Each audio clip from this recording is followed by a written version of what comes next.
let me know. I think I want to do this. Less than 6 hours later, I had my first $1,000 contract. And so my following was very, very surprisingly understanding of me taking that step back. And when I did reemerge, they were very welcoming, very kind. It took a little bit to kind of pick up speed again, but I feel like we're going way faster now than ever before. And you have your day-to-day routine, you have kids thrown into the mix, you've got social media, you've got podcast episodes you've got to put out, you've got your job, your business, all of the above. It can become quite the juggling act.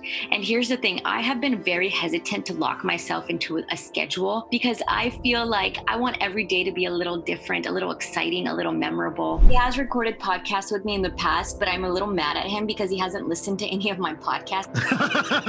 I've started this and I was like, hey, did you check out my new podcast? He's like, I'm sure it was good. And I'm like, oh no. Here we go. Podcast time, everybody. Mik Tek Studios.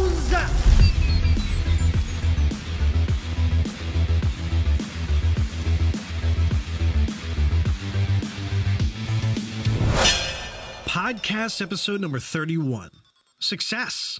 Putting the social in social media with guest Sania Khiljee. This podcast episode was originally recorded May 2nd, 2020. This day is also a birthday to a very important little girl that I have come to know. Happy birthday, Anna.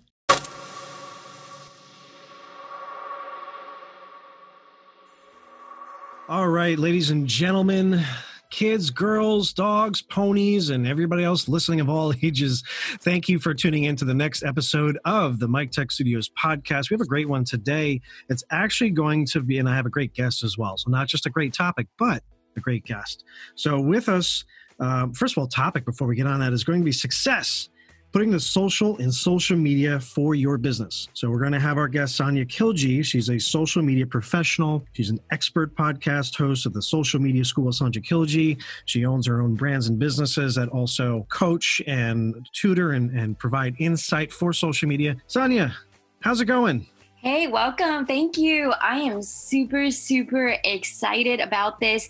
I know we've been kind of going back and forth for weeks, having just like the best conversations. So I'm excited to be here today. Yeah. And not only that, I mean, for those listening, this is one of those podcasts. I've mentioned a few where we have our guests sometimes a little bit harder to get a hold of because of their crazy schedule. This podcast has definitely been about a week in the making, trying to get back and forth here to make this happen. But we're back, we're ready to rock. And here we are. So obviously, I know a little bit about what you do. And obviously, I've been a guest on your podcast as well. I got an idea of, your brand, your insight, but, social media. So just really to the bread and butter, why has social media been such a critical tool for your success and why are you so passionate about using it? So for me, social media is a hobby more than it is a business. It is my obsession, my addiction. It's my one thing. And I really encourage everyone to go into their life and to find their one thing. And it's like, okay, what is the one thing that I could never get tired of? What is the one thing I could never get bored of, sick of? What is the one thing that I can do that would change my life, would change the life of others? So for me, social media and a passion for it stemmed from the fact that it has saved my life multiple times. First, in being so, it saved me from marrying the wrong person when I used social media to realize that he was having an affair. And this was 7 years in the making, this relationship and engagement, and he never let me be on social media. One day I decided not to heed that command and realized very quickly why that was. Uh-oh.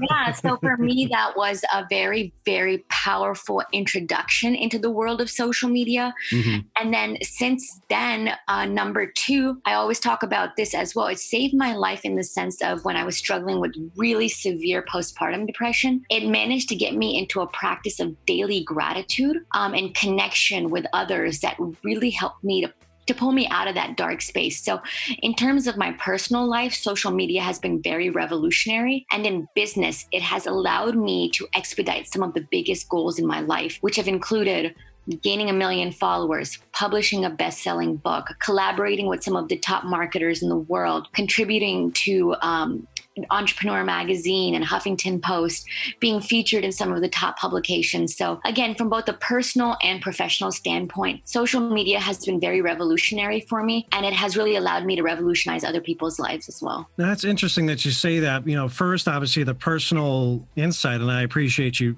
sharing that with us and with our listeners. Generally, with social media, it's the other way around. People find that opportunity to find themselves in places that they shouldn't. The internet and obviously the dwellers that involve themselves there are not usually the most positive people. So I find that really interesting to have a positive story and a positive outlook on it where it's not toxic. I personally find burnout when I'm on social media too much. Do you ever notice or feel that if you're involved or engaged too much with your listeners, your groups, your followers, things like that? Yeah, Michael, I know that you saw my post the other day where I was talking about how when my daughter was born and I became a first-time mom just a little bit less than a year ago, at the end of my pregnancy and the beginning of my child's birth, I had to take a step back. I had to prioritize my new role as a mother and my family first. And so my following was very, very surprisingly understanding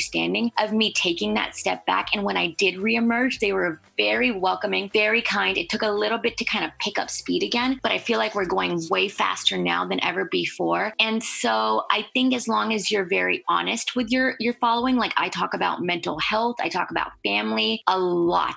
And so when you kind of are open and honest and saying, hey, I need to take a step back for a minute, don't forget me, I'll be back soon, they're very understanding. And I built up my business and I built up my brand so that people would allow me to take a little hit pause or take a step back when I really feel like I need to get there.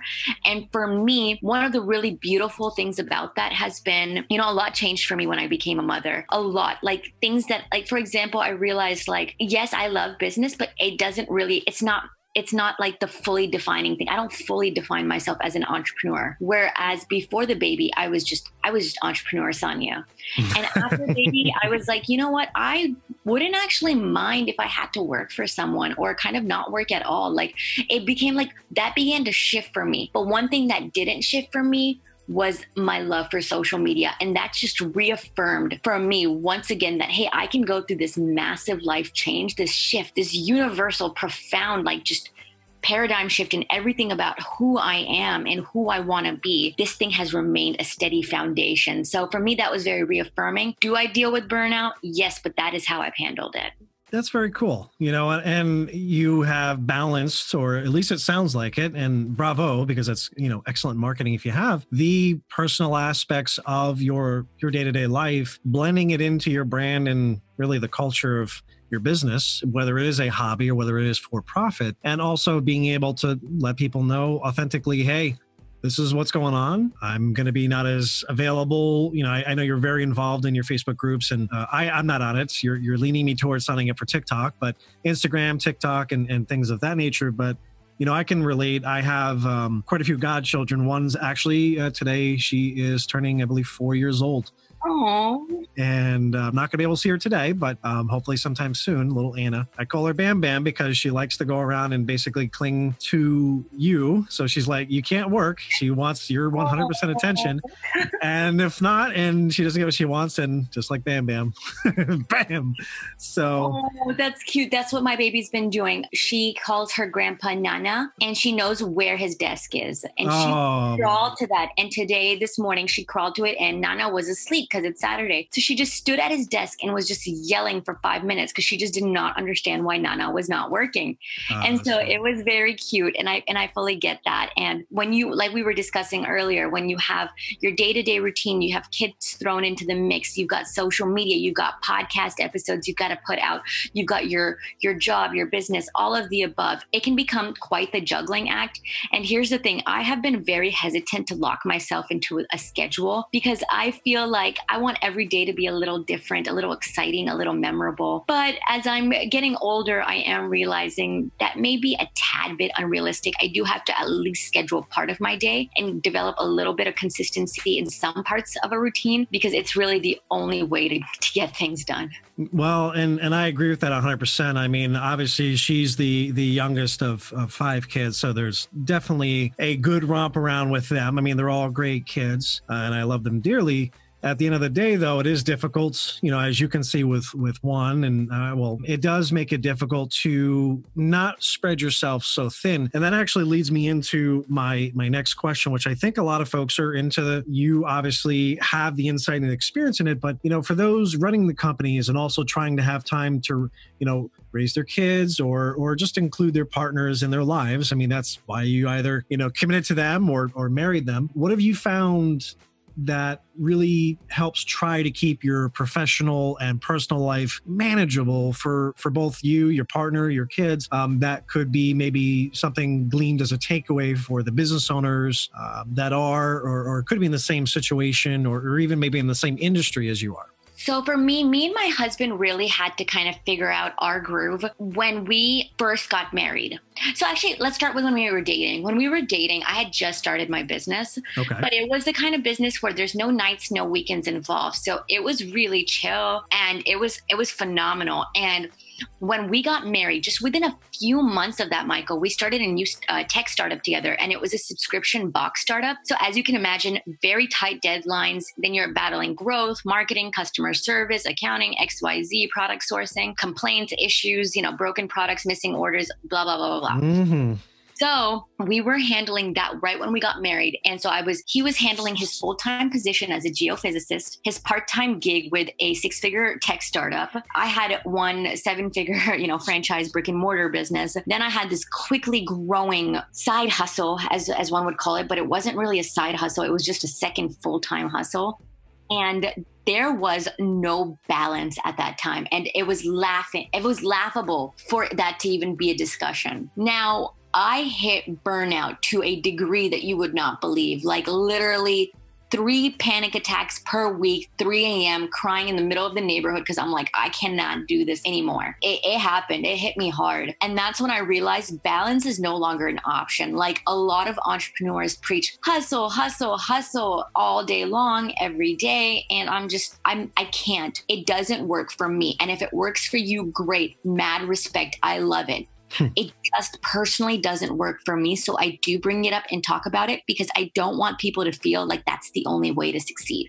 Tim Ferriss is a great reference on that subject. The 4-Hour Work Week is a phenomenal read. And here's the thing. I was all about the whole Gary Vee mentality of hustle, succeed, XYZ. And it just did not work for me. And so now when it comes to balancing and making time for like my husband, for my kid, it's just different time slots in the day. Like, okay, this is when I'm working. This is husband time. This is kid time. And I would be lying to you, Michael, if I said it works out so beautifully and cleanly. Like you mentioned at the very start of this podcast, it's been a bit hard to reach a hold of me. And that is because I am colossally failing at trying to juggle it all. So, just being honest there, it's still a work in progress for me. No, well, and I appreciate your candidness and insight. I mean, I know personally for me, when I was at the incepts of developing my brand or really just trying to get myself at a launch pad where people would know me by referral, I wasn't sleeping. I know we kind of touched on this in the preamble before the podcast, but, I was working a full-time gig overnight to make sure that the bills are paid. And I was stretching myself incredibly thin because I wanted to be able, this was probably about maybe 7 years ago now, something like that, somewhere around there.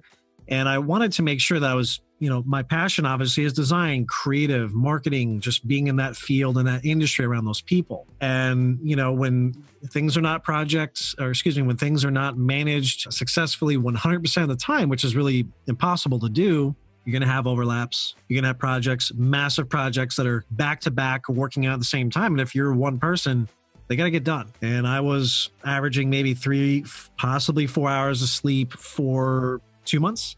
it definitely wore my body down. I walked around for a headache, consistently. Everything was kind of shaky and dizzy for about a month after that. And I could not possibly think of trying to take care of kids, or if I had a dedicated partner, that could be even difficult if you worked complete different shifts. If you're Right. hustling, and your husband's, he's a developer, you said he was? Yeah, he's a geophysicist / software engineer, which is kind of intense, as one could imagine.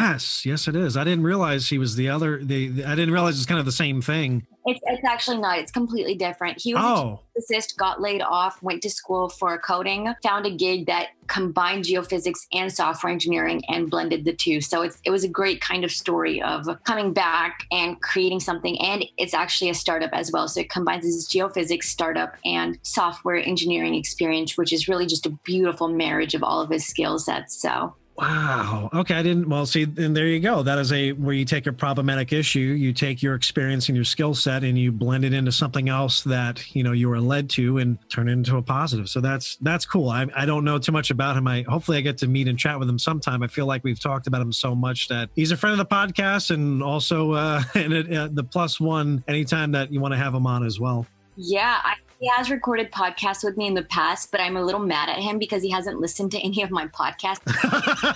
I've started this. And I was like, hey, did you check out my new podcast? He's like, I'm sure it was good. And I'm like, oh no. And then he was like, but Sania, I'm not commuting anymore. So like I'm working from home. I don't drive. I don't listen to podcasts. And I'm like giving him a very unamused wife stare. And that is what happens when you're spending a little too much time together.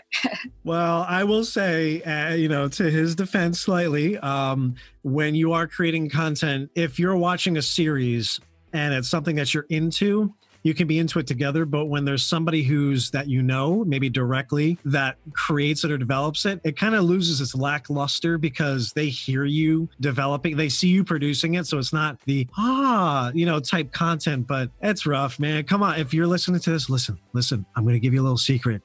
Listen to some of it. Just skim through. Just find little bits and pieces so that it can make it sound like you're listening. Listen, Michael, you can't whisper with my husband. You got to yell it. You got to yell it loud and clear. Sania Khiljee, if you are listening to this, skim the show notes.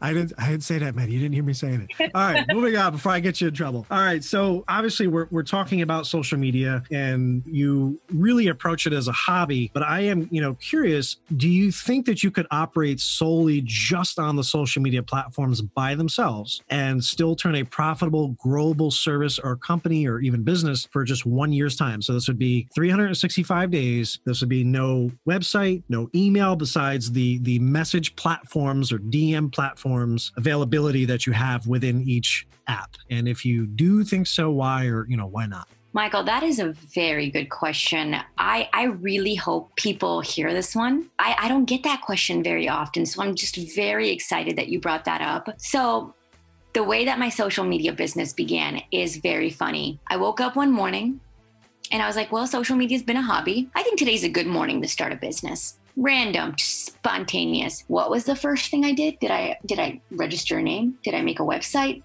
Did I make graphics? No. I just made a Facebook status on my personal Facebook page with like 2,000 friends. And I was like, hey, if anyone needs some social media consulting or ads or whatever, let me know. I think I want to do this. Less than 6 hours later, I had my first $1,000 contract.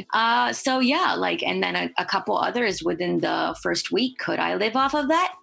With no website, no graphics, no business cards, not even a phone, just nothing, just pure social media. That's it. If it's in the app, if it's on your phone, and you can make a phone call within there or message in there, but I don't even get that many phone calls. Zoom is good enough. So could I do it? Yeah. Yes, I could. However, one lesson learned within this 1 year, I was kind of falling into the ClickFunnels community, the funnels movement, really arguing, hey, you don't really need a website anymore. You can just operate with these landing pages and sales funnels that will loop people through specific tasks. And it's very hot in the digital marketing space. Anyway, I would say that, of course, anyone can make money doing anything, right? It just really depends on your level of talent. However, I have personally found for me having a dedicated website a home per se for all of my content has been extremely beneficial. So can you and should you are two very different things when it comes to this question. And I would recommend having a solid website in place because people do study it. People do look at your testimonials. People do look at your press. Like for me, I'm not a very research oriented person. I kind of wing everything in my life.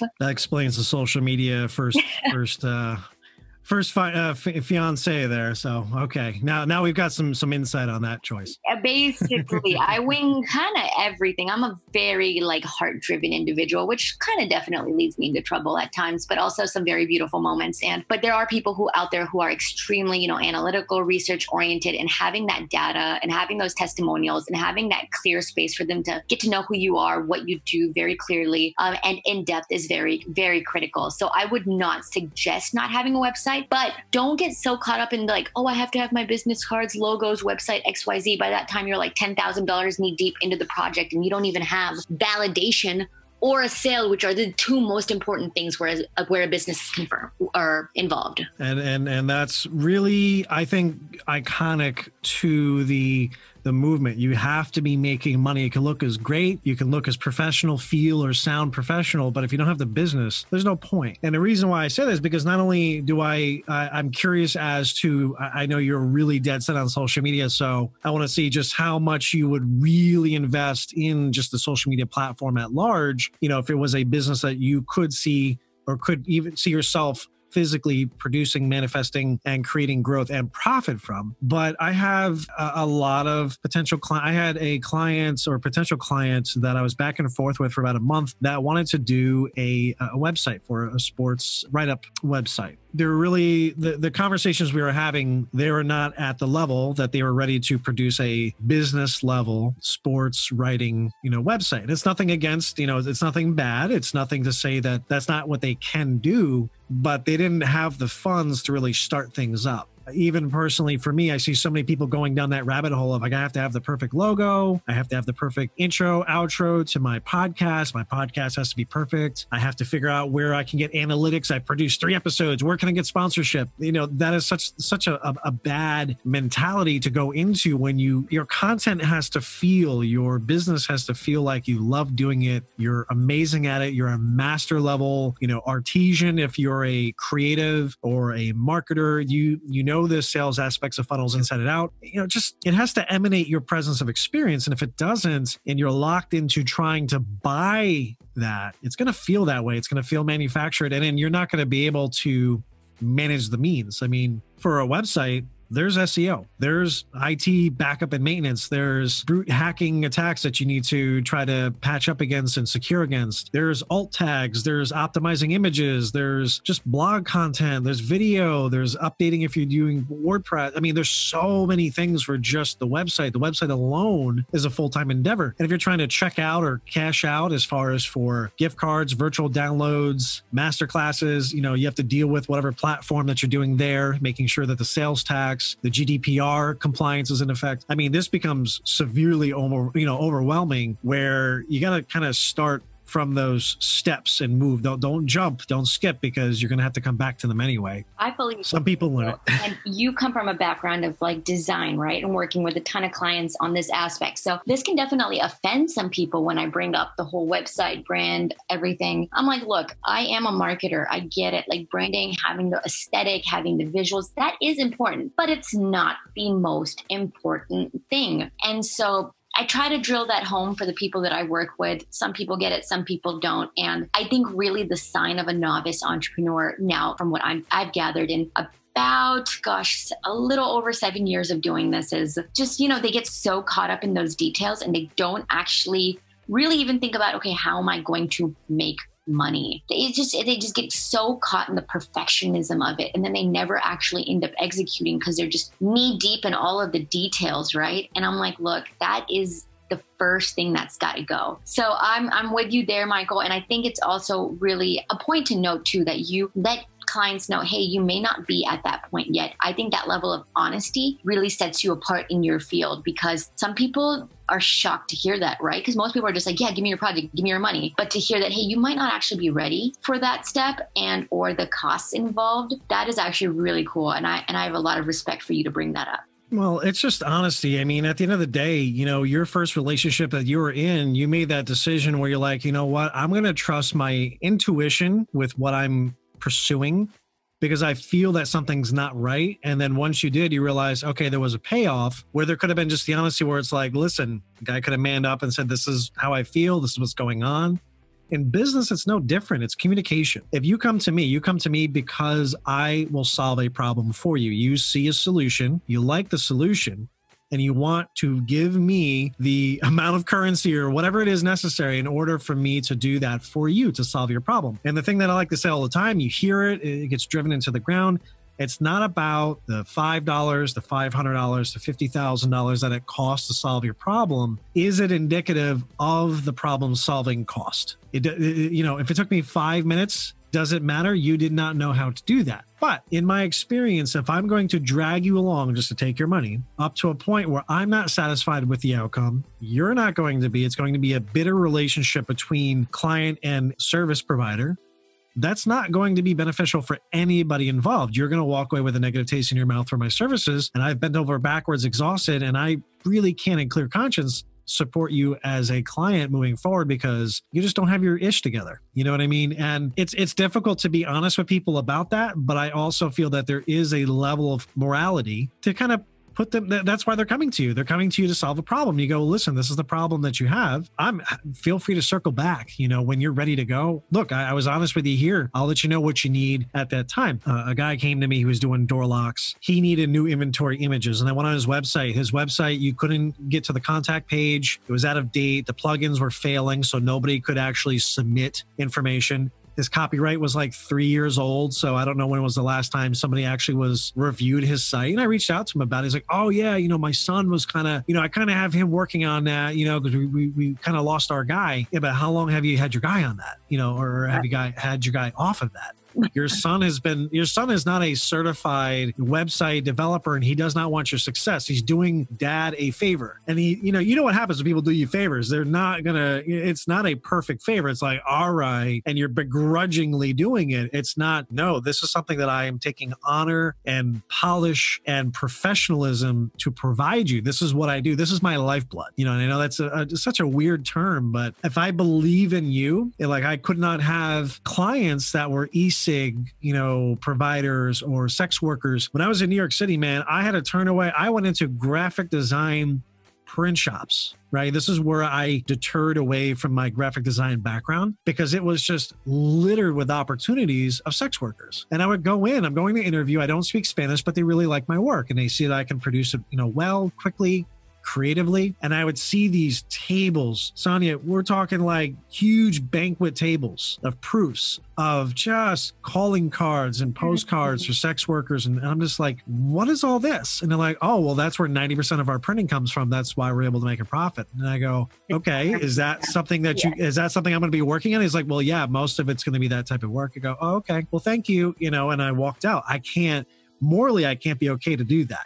You have to answer to, well, you don't have to, but let's say I'm very religious. So, for me, ethics really does matter. And, just what I put my name on really matters. And as you're speaking, Michael, there's so much that can be quoted so beautifully. You're so eloquently spoken with what you just said. But B, also, I'm very guilty of this. I don't know how many podcasters you have come on here and they're like, oh yeah, I'm doing that wrong. I'm doing that wrong. And also that wrong. My website's just about a year since I last updated it, in terms of massive redesign. But man, I have so much I'm working on with it right now.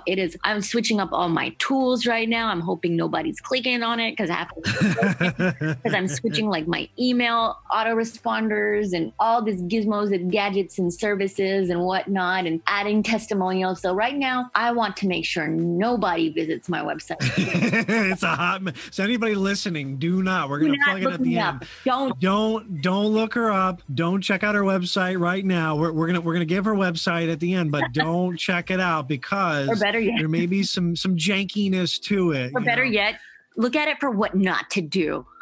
There you go. There you go. So she's professional, but look on the social media where, you know, it stands the testament of time, but not I've done that, you know, and I'm working on something. I updated at breaks and I'm like, oh man, it's the middle of the day. I just sent out, you know, a couple of proposals. I know folks are looking at my website, looking at the brands. Oh, I hope they're not doing it right now because it's a 504 error or things are not, you know, the theme got reset or something. I'm like, oh, well. What's really funny though, is my husband is a software engineer. So whenever he has those 404 errors or whatever, he builds in like the funniest memes that you would just never expect.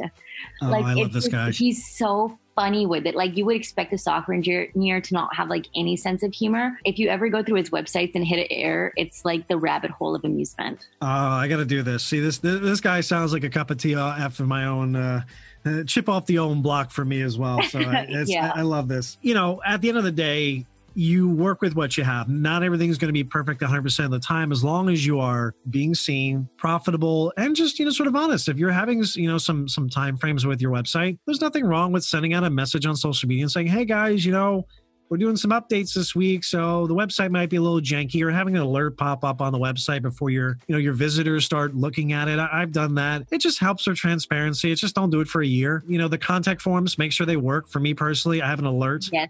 I check them every month. Yeah, you got to make sure they work. I have a USPS postal rate availability because if you're looking to ship things out, I do custom greeting cards as well. So I need to know how much I'm actually charging for folks for shipping. They need to have an idea before they hit okay to submit an order with me, what they're looking to charge, you know, and very basic options for international. But we're digressing here. Let's jump back real quick into the social media.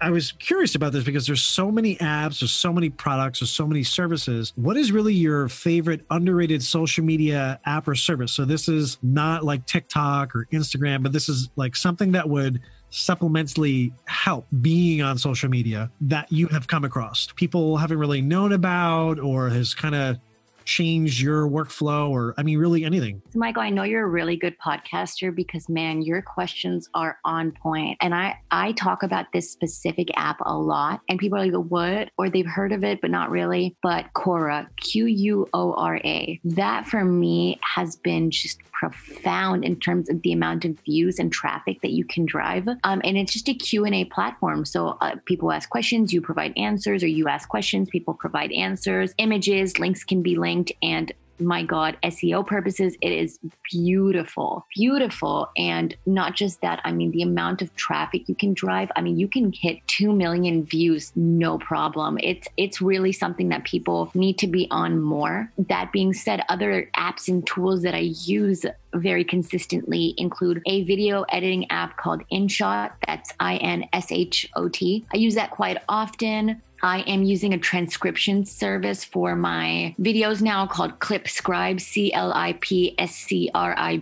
Captions and subtitles on videos are just no longer an option. It's really mandatory. So that is something that I use very often. And this is definitely not underrated. It is very, very, very heavily used, but I am a big fan of Canva as well. I do not come from a design background like you, Michael, so it just makes things really easy to kind of knock things out. So Canva is a big one. And I promoted this on Facebook the other day, and I know you commented on that, but I recently got this really cool app / tripod attachment called the Pivo. Yes. Pivo. I am doing a lot of video, and I'm the kind of person where I can't just stand still, nor do I enjoy watching people standing still. I am very dynamic. I move, I talk very energetically with my hands. And so having this tripod attachment, it uses AI and facial detection and body detection technology to follow you as you, it's not like a droid or anything. It's not like R2D2's walking. Oh. I wish it was. In fact, you probably can make that happen.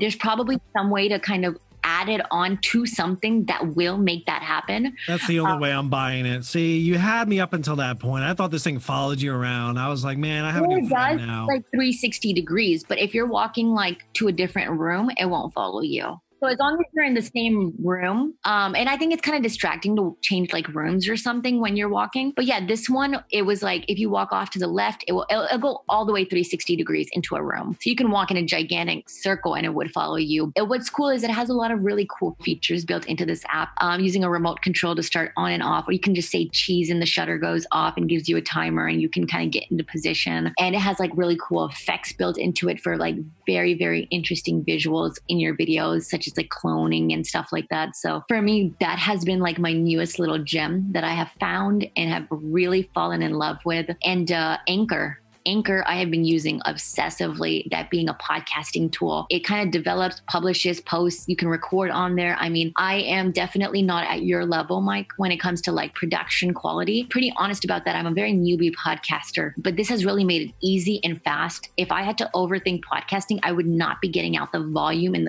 of episodes that I am getting out. And it just has really been a game changer for me. So that was a rapid fire, a whole bunch of tools and apps, but I hope that answered your question. I know. I asked for one. I got like 57. This is awesome. I'm going to have to link all that down in the show notes here after the show. But I'm thinking it's been a lot of tools. And one thing I've noticed in terms of social media is like one of the things is like people give a lot of generic, like really boring advice, Michael. Oh, like be consistent, be authentic, be yourself, don't give up. And it's like, okay, but like, give me something that I can use. Right. Don't be so generic. Mm-hmm. And so one of the things that I found is when you can give people like tools and tactics and like actual like knowledge of like how algorithms work or like little tricks, it really goes a very long way. So if people really take time to kind of explore the apps and tools that I just listed off, that is what I use day in and day out to manage a following of 1.3 million followers. So, I mean, something is happening right, with that. So definitely check those out. I agree. Well, I appreciate you sharing all of those tools with us. You can find Sania on LinkedIn, Facebook, either directly on her personal page, or you can join her group, Social Media School with Sania Khiljee. She's on TikTok, obviously, pretty much everywhere that you can find your social media. She's going to be there. You can listen to her with her podcast directly, also called The Social Media School with Sania Khiljee, searching for that on your podcast app of choice. Don't forget to give her website some love if you are interested in coaching, training, or the social media services that we spoke about. That's going to be SaniaKhiljee.com. Again, don't judge it right now. Don't judge it. I need to get my pop-up up like today saying, dear fellow website visitor, but I promise it will be better soon. But thank you for stopping by and showing the podcast some love, Sonia. It's very much appreciated. Thank you so much for having me on. I really hope that people benefit from the knowledge that was shared here today and some of, just the authenticity of like, this is where I'm not keeping up. And if they have any questions, I'm very, very approachable on any of my social media. You heard it here, folks. Thank you for tuning in to the next episode. Cheers. The Mik Tek Studios Podcast, your source for design, entertainment, marketing conversations, and content. Amazing guests, tips, humor, and stories available on iTunes, Google Podcasts, YouTube, SoundCloud, Spotify, Podcast Addict, and your podcast app of choice. This has been a Mik Tek Studios production.